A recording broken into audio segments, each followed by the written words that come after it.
Convido você a abrir a sua Bíblia na segunda carta de Paulo aos Coríntios, capítulo 5, versos 6 ao 17. Nós temos vivido, a existência da humanidade, ela está baseada em teorias e em teses científicas. Existe um postulado da física que diz que todas as coisas que estão no universo estão em constante degradação. Ou seja, o Sol um dia vai se apagar porque ele está se consumindo. Nada é eterno, nada é permanente, nada é infinito. E o segundo postulado da lei da teoria da física diz que todas as coisas no mundo estão em constante degradação. Tudo que existe tem uma data de validade. E nesta noite eu quero propor algo diferente, à luz da Bíblia, à luz do Evangelho e à luz do milagre do recomeço pela graça de Deus para nós. Se a gente for ver apenas pelo aspecto humano, científico, filosófico, de fato nós vamos concordar que todas as coisas que existem no universo estão em constante degradação e tendem à sua absoluta extinção. Entretanto, quando nós olhamos para o mundo pela ótica da espiritualidade, quando olhamos para o universo à luz daquilo que Deus revelou nas Escrituras, nós vamos descobrir que, na contramão daquilo que é o universo material, a relação que temos com Deus infinito e eterno revela-nos que nós podemos viver a esperança de que, ainda que o mundo esteja se deteriorando, nós podemos ter uma experiência de aperfeiçoamento, de aprimoramento, de glorificação. É o que o apóstolo Paulo já havia cantado. Eu digo como se fosse um cântico, porque é belíssima a sua palavra, quando ele diz: ainda que meu homem exterior esteja envelhecendo e acabando todos os dias, o meu homem interior, porém, está novo a cada manhã, aguardando o encontro com Jesus. Ou seja, a realidade visível e material, de fato, revela e mostra-nos que todas as coisas tendem a piorar. Mas quando olhamos para todo o universo, à luz das Escrituras e sob a ótica da mensagem da graça de Jesus, nós temos uma outra perspectiva e nós temos esperança de que todas as coisas tendem a melhorar. Por isso eu gostaria de propor este tema para esta noite: famílias cada vez melhores. Nós temos vivido o tempo em que a família tem sido bombardeada por toda sorte de artimanhas contrárias à instituição da família, na sua composição tradicional: homem, mulher, filhos, cunhados, avós, netos, sobrinhos, enfim, aquilo que nós aprendemos desde pequeno, que família é a célula elementar da sociedade e que por meio dela todas as coisas acontecem, todos os valores são multiplicados, toda a história é preservada.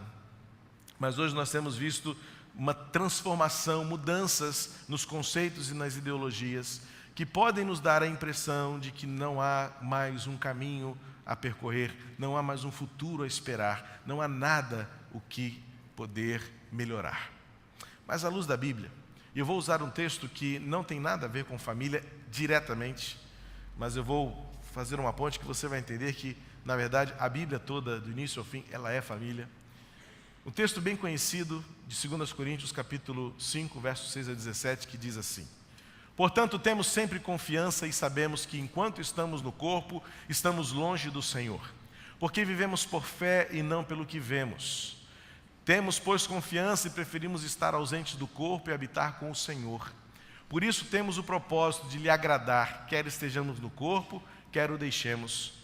Pois todos nós devemos comparecer perante o tribunal de Cristo, para que cada um receba de acordo com as obras praticadas por meio do corpo, quer sejam boas, quer sejam más. Uma vez que conhecemos o temor ao Senhor, procuramos persuadir os homens. O que somos está manifesto diante de Deus, e esperamos que esteja manifesto também diante da consciência de vocês. Não estamos tentando novamente recomendar-nos a vocês, porém lhes estamos dando a oportunidade de exultarem em nós, para que tenham o que responder aos que se vangloriam das aparências e não do que está no coração.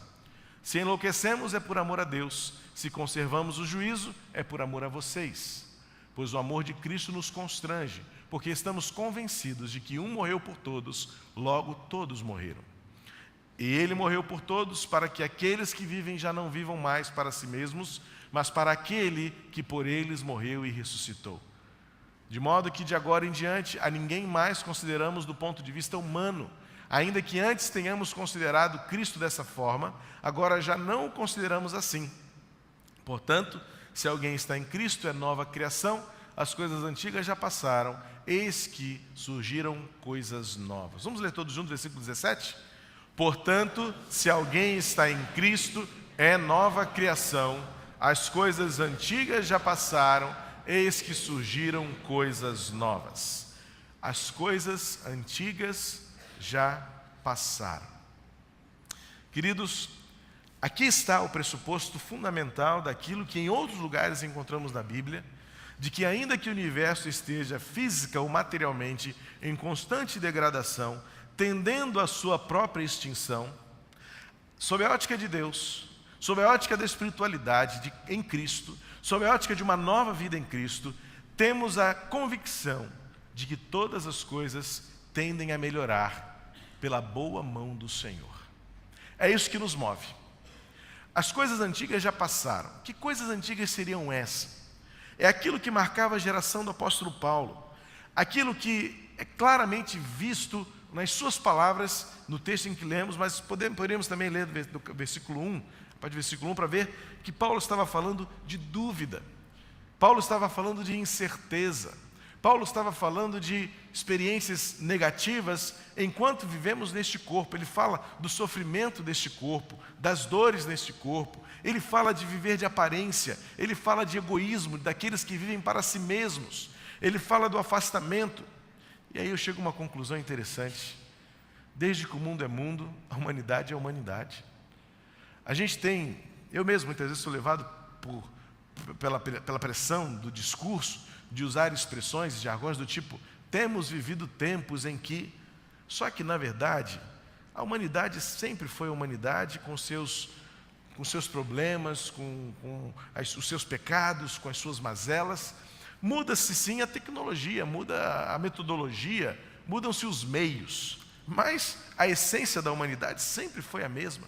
E já naquela época, o apóstolo Paulo vivia num contexto em que as famílias eram marcadas por características muito distintas e muito próprias, que traziam para si a identificação da sua geração, e que não deixam de ser também marcas que vemos e encontramos hoje.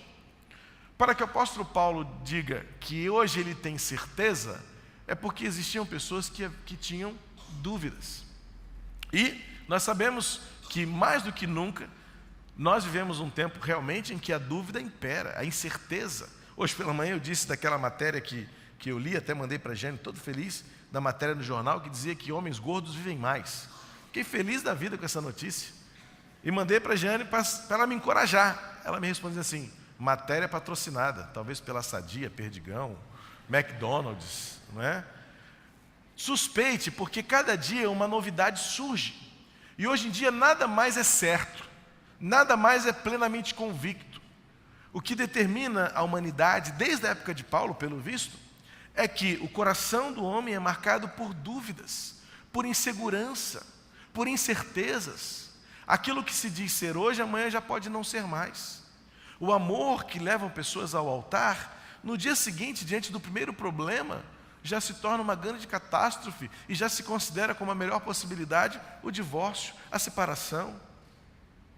Um mundo inseguro das suas escolhas, um mundo inseguro das suas convicções, fruto de tantas possibilidades. Hoje você vai ao mercado e você não sabe se você está comprando o melhor preço, pelo melhor preço, ou se está comprando a melhor marca, porque são tantas ofertas. Uma geração que é marcada por famílias que vivem o medo da dúvida. Não só isso também, mas o egoísmo. Já o apóstolo Paulo disse, pessoas que viviam para si mesmas. Olha, o individualismo já era uma marca da geração de Paulo. Pessoas egoístas, que é o fruto do pecado, que domina a nossa mentalidade, que domina o nosso raciocínio. Qual é o ditado popular, né? Farinha pouca, o meu pirão primeiro. A brasa tem que estar na minha sardinha. E isso acaba influenciando as nossas famílias.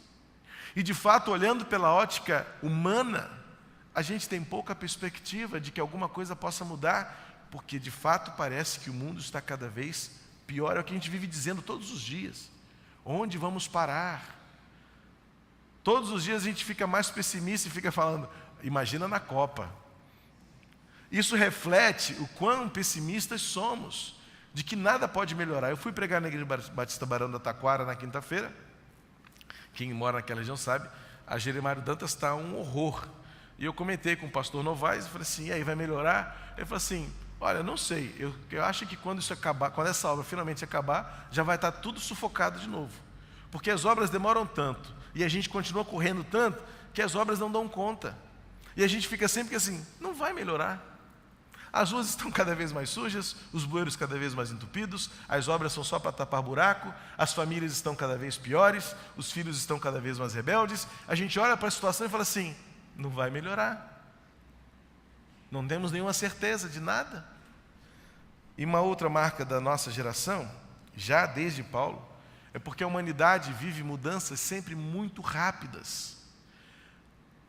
Um cientista afirmou há alguns anos que nos últimos 50 anos do século XX, ou seja, de 1950 ao ano 2000, a humanidade desenvolveu tecnologia mais do que dos 2 séculos juntos.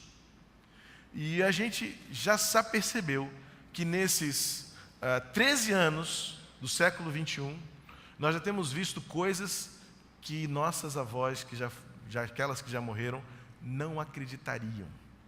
Eu já contei para vocês que a avó da Giane se despedia do Cid Moreira, dizia boa noite, acreditando que ele ouvia do outro lado, porque é inconcebível uma comunicação só dele lá falando para cá. E ela ajeitava a sainha dela, de um vestidinho, porque achava que ele estava vendo ela no sofá. Ela não sabia, mas ela já estava profetizando o Skype. Quem ia imaginar, Giane criancinha, imaginar que a avó dela estava já antevendo uma realidade em que a pessoa do outro lado da tela viria você do outro lado, do lado de cá. E olha, as tecnologias hoje deixam qualquer uma pessoa normal louca. Como pode isso? A tecnologia da informação, da comunicação, tem gerado uma mudança social intensa. A organização social hoje é outra. Hoje o que você chama de amigo, meu amigo, ele mora na Austrália, você nunca encostou nele, nunca apertou a mão dele, mas você diz que o cara é seu amigo porque ele está no seu Face. Então, as organizações sociais hoje, os guetos, as tribos, elas estão virtualizadas. Hoje quase que não existe mais o toque. Por isso que eu incentivo, toda vez antes do culto começar, olha para quem está do seu lado, aperta a mão dessa pessoa, dá um abraço gostoso.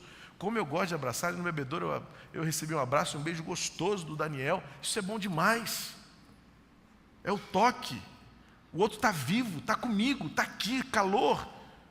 As organizações sociais hoje, o contexto com que a nossa sociedade se organiza, se tornou fria, superficial. Alguém já disse, tornou-se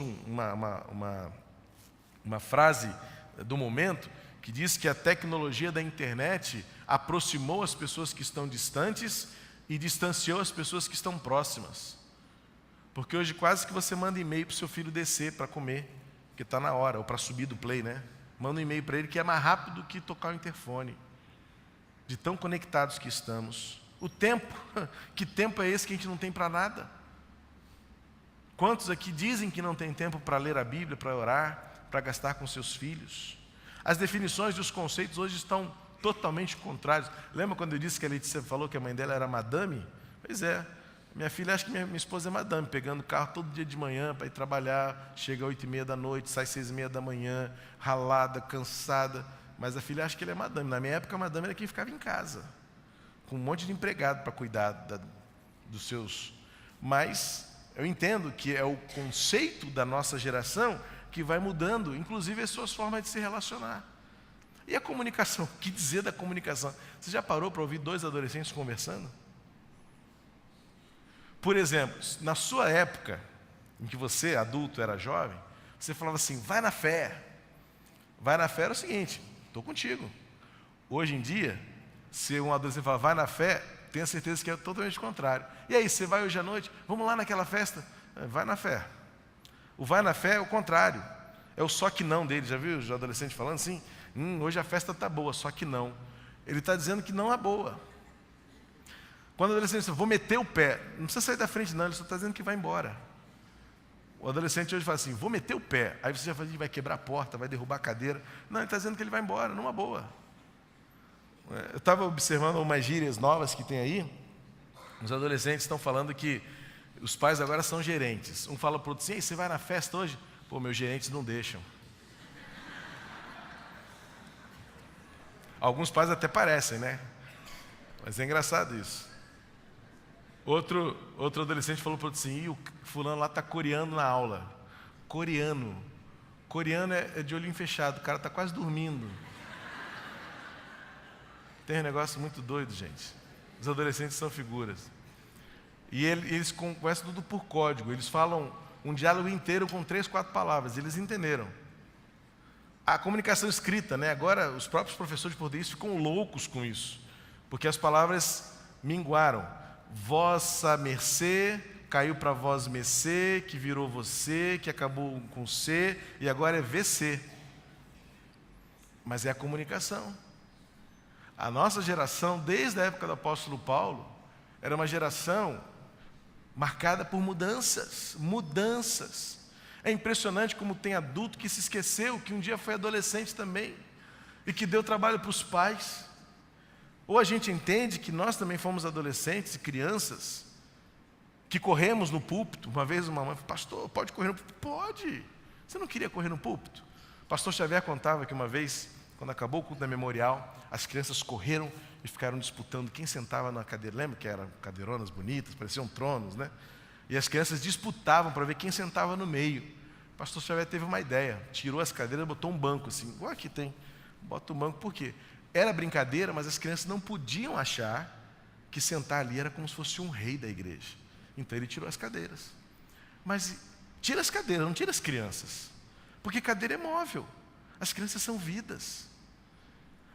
Há situações em que a gente precisa entender que as gerações têm as suas mudanças, mas o ser humano é a coisa mais importante. A gente não sabe administrar as mudanças porque a gente se apega aos métodos, a gente se apega aos móveis, a gente se apega à história e perde o rumo dela se a gente não observar que o mais importante são as crianças. Quarta-feira passada, encerrando a conferência de família na igreja de Itacuruçá, o pastor Israel fez um momento de celebração da ceia após a minha palavra e ele chamou as crianças para virem. Quero que as crianças participem também. E ele falou assim, pai, eu estou dizendo que se você quiser, você pode distribuir a ceia para ela. Mas não sou eu que vai dizer que você vai distribuir ou não, porque você é o chefe da sua família, você é o líder da sua casa. E como foi gostoso aquelas crianças participarem da ceia do Senhor. Aí você diz, mas não pode. Mas você já lembrou que no Novo Testamento as igrejas se reuniam nas casas? E dificilmente a gente vai considerar, ou vai descobrir, ou vai afirmar que criança não participava da ceia, se a ceia era o momento da refeição, em volta da mesa. Tem um negócio que a gente criou só para complicar a vida cristã, gente. A gente criou uma vida cristã cheia de formas e rituais, que só distancia muitas vezes as pessoas. E as famílias perderam o significado de serem famílias em Jesus. Tem muita gente que leva o ritual da igreja para casa. Tem pai que queria fazer culto doméstico com prelúdio, poslúdio, oração silenciosa, recolhimento de dízimo. Perdeu-se totalmente os referenciais, perderam-se os referenciais. Só faltou o pai querer botar paletó e gravata, porque nós estamos em culto em casa. Não, gente, é o contrário. Na verdade, o que o Novo Testamento nos ensina é que, quando a igreja estava reunida, a experiência era de família. E não o que a gente acabou destruindo ao longo da história, fazer da casa uma igreja, no contexto tradicional, vamos dizer assim. Cada casa uma igreja, cada igreja uma casa, sim, mas trazendo para cá aquilo que acontece em casa, e não levando para lá aquilo que acontece aqui. Porque na sua casa não tem diácono, na sua casa não tem órgão, na sua casa não tem grupo de louvor, na sua casa não tem púlpito, na sua casa é uma mesa, é um sofá, é um chão, é uma varanda, é um tapete, é um violão se tiver, é a sua criança rindo, é a Bíblia da criança. É uma história ilustrada do seu dia. É você, pai, contando uma experiência que você viveu no trabalho. É você, mãe, compartilhando um testemunho de uma oração respondida para o seu filho. É o seu filho tendo uma boa ideia, dizer assim: pai, mãe, que tal a gente fazer assim assado? É na família que se vive as experiências mais genuínas da fé. Porque é na família que você não põe a máscara para vir para a igreja. É na família que te conhecem como você é. Uma vez eu vi uma charge numa revista evangélica, em que a mulher falava assim para o marido vestido de pastor, paletó e gravata. Eu não estou de pastor hoje, né? Mas paletó e gravata. Ele falou assim: bem, se você fosse tão simpático em casa quanto você é na igreja. E é verdade. E é verdade, tem tanta gente que aqui pinta de santo, de bonzinho, de bonzão, e em casa ninguém conhece.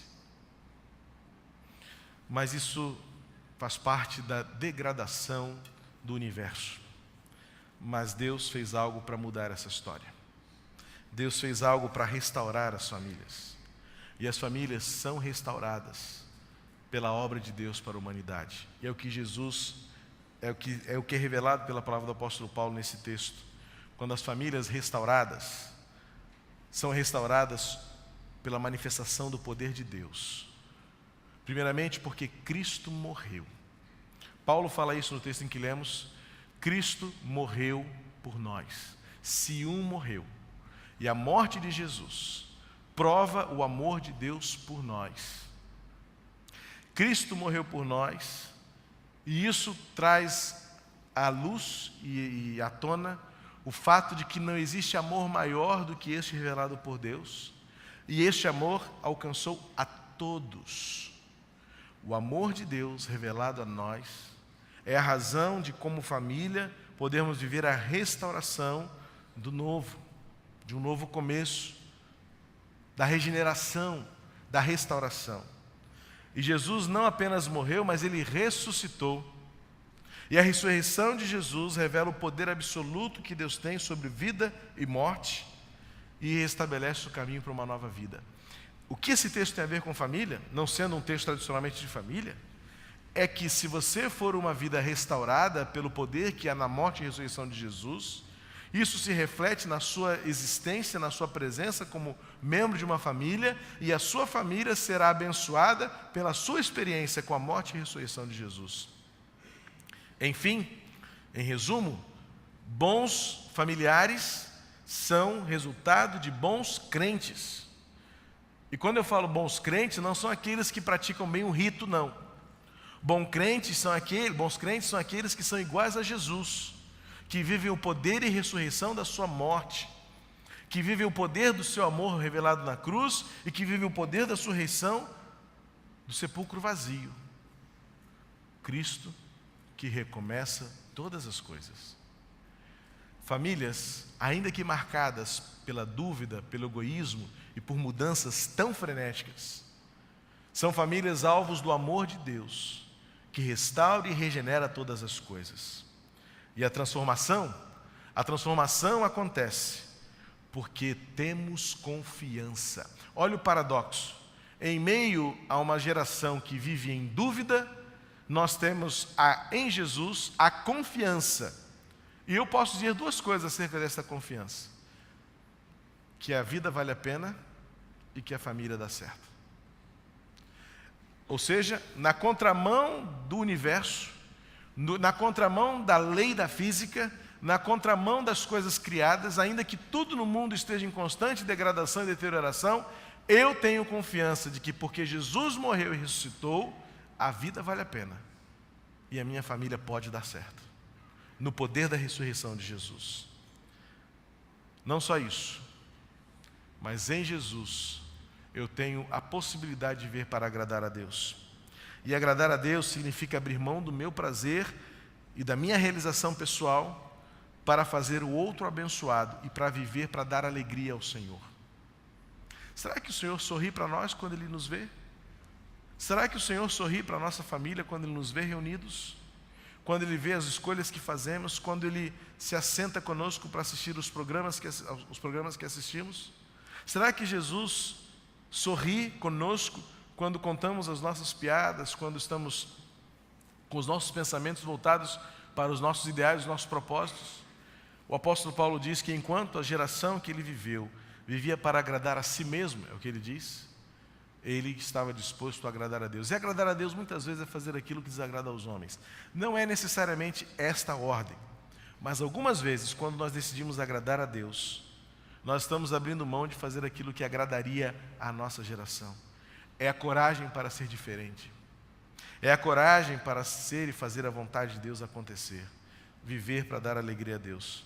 Famílias transformadas são marcadas pela confiança, por uma vida que agrada a Deus, pelo temor ao Senhor. Versículo 10 e 11, o apóstolo Paulo diz: temos temor ao Senhor. E o temor ao Senhor significa ter a consciência de que nós daremos explicações para Deus. Como casado, eu sei que volta e meia a gente tem que dar explicação para o cônjuge daquilo que fizemos ou deixamos de fazer. E nem sempre é fácil. É dificílimo prestar contas daquilo que nós... Ainda mais quando está errado, quando tem alguma coisa fedendo, a gente fica numa situação, numa saia justa tremenda. Mas o que me move, o que nos move é saber que muito mais do que prestar contas a um cônjuge, é que eu vou ter que prestar contas ao meu Senhor. Por isso eu devo temê-lo. Porque quando eu estiver diante do Senhor, eu vou responder pelo menos algumas perguntas. Ele vai me dizer: por que você não amou mais a sua família? Eu vou dizer assim: porque minha esposa era muito iracunda, como diz o provérbio. Minha esposa era muito implicante. Minha esposa era muito reclamona. Minha esposa não cuidava da casa. Minha esposa não se... Né? Minha esposa, meus filhos, minha esposa. Minha casa, meu dinheiro, meu salário, meu chefe, minha igreja, meu pastor. A gente vai sempre encontrar uma desculpa do porquê nós não fizemos o que tínhamos que fazer. Mas Jesus vai perguntar: por que você não amou mais? Por que você não foi mais fiel? Por que você não perdoou como eu perdoei você? Jesus vai nos colocar contra a parede em amor e graça. Eu posso imaginar o olhar de Jesus como aquele olhar para Pedro. Um olhar de misericórdia, dizendo assim: por que você não aguentou? Eu morri por você. Eu ressuscitei por você. Eu vivi em você. Eu estive à sua disposição o tempo todo. Mas você não foi capaz de amar um pouco mais. E ainda que a gente diga assim: mas foi por causa dele, dela, deles, daqueles. Jesus vai dizer para nós: mas o que você fez com o meu amor? É por isso que Paulo logo depois vai partir para o versículo 14, e ele vai falar: o amor de Cristo nos constrange. Porque em resposta ao temor ao Senhor, a consciência de que o amor de Cristo se revelou, não temos outra escolha a não ser viver o amor de Deus de forma plena, não só requerendo o perdão, mas principalmente vivendo de forma a abençoar e suprir o outro. O amor de Cristo nos constrange, literalmente o amor de Cristo nos amarra. A palavra constrangimento aqui é o sentido negativo, mas com a aplicação positiva, porque é aquilo que nos detém, como uma camisa de força. E o que Paulo quer dizer nesse sentido, no significado do texto completo, é que o amor de Cristo nos impede, nos detém de fazer aquilo que é mal.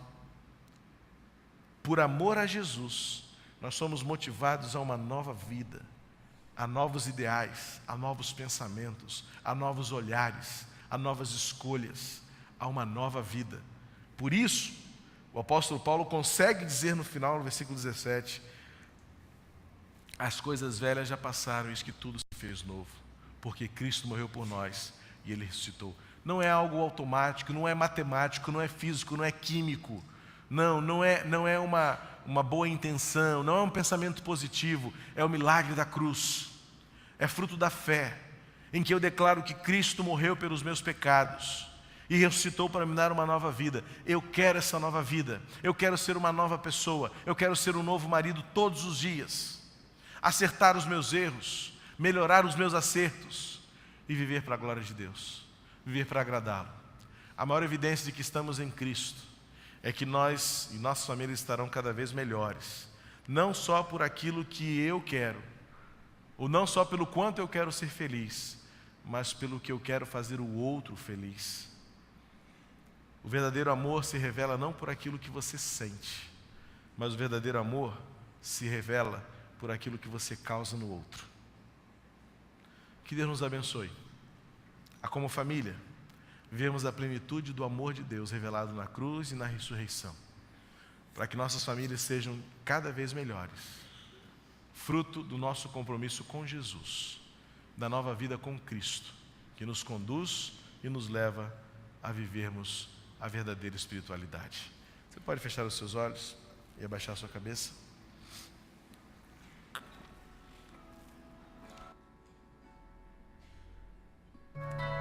Eu quero neste momento pedir a você que junto comigo oremos por nossos lares, pelo seu casamento, pelo seu relacionamento com seus pais, pelo seu relacionamento com seus filhos.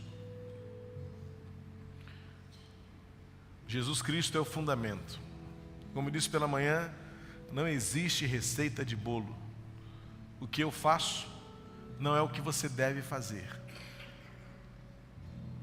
mas é a essência que me motiva, a essência que me move, que deve mover você também. E mutuamente juntos, encorajarmos uns aos outros, às boas obras, às boas atitudes, a uma vida comprometida com Jesus.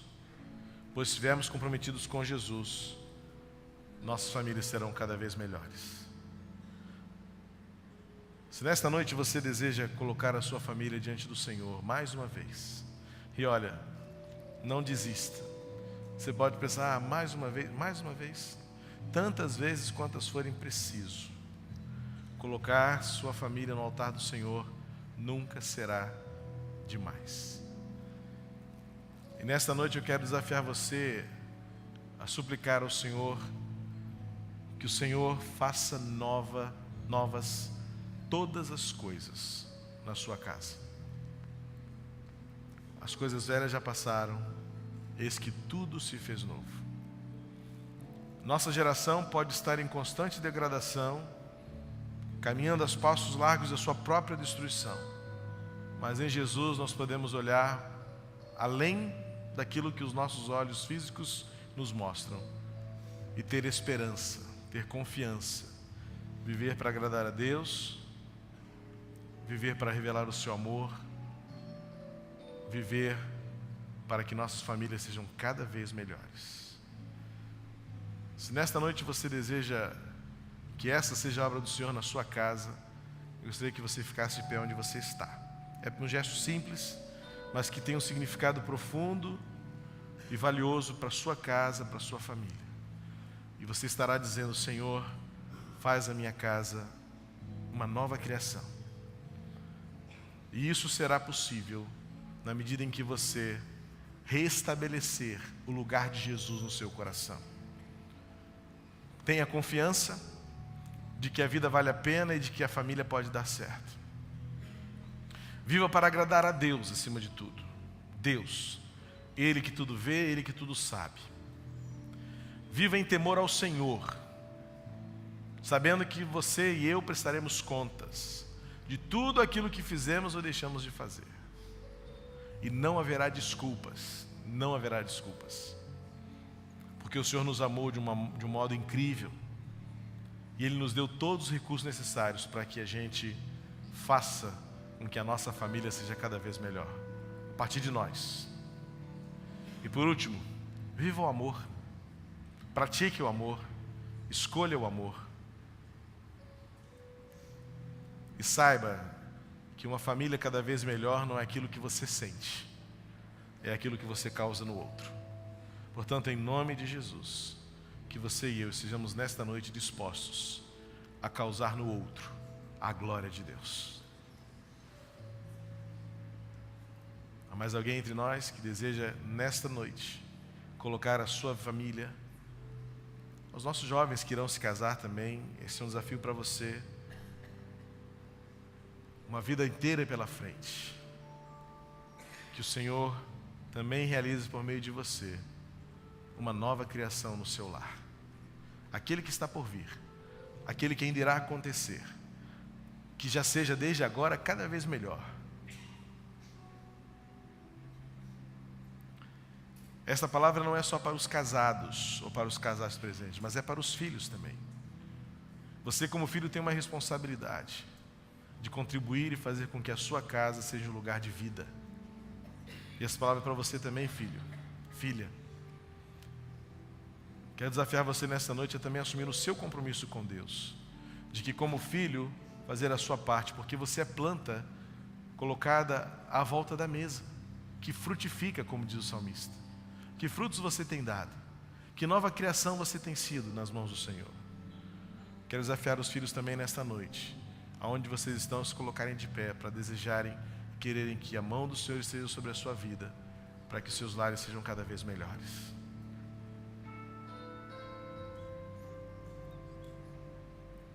Todos nós temos responsabilidades, todos nós temos um papel.